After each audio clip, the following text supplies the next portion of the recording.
So finally today is the day yang kita nak buka semua baju baby yang kita dah beli. So ni semua yang aku beli last minute and kita nak buka sebab kita nak basuh baju baby.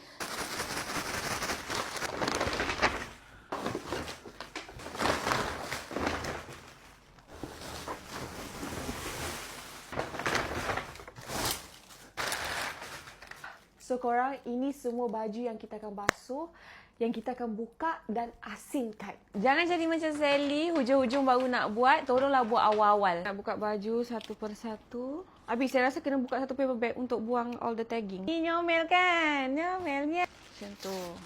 Tu baby boy. Kau boleh ni. Sleep sack untuk dia tidur tu. Nyomel. This one. Hababa, hababa, hababa, hababa, hababa, hababa, hababa, hababa, hababa, hababa, hababa, hababa, hababa,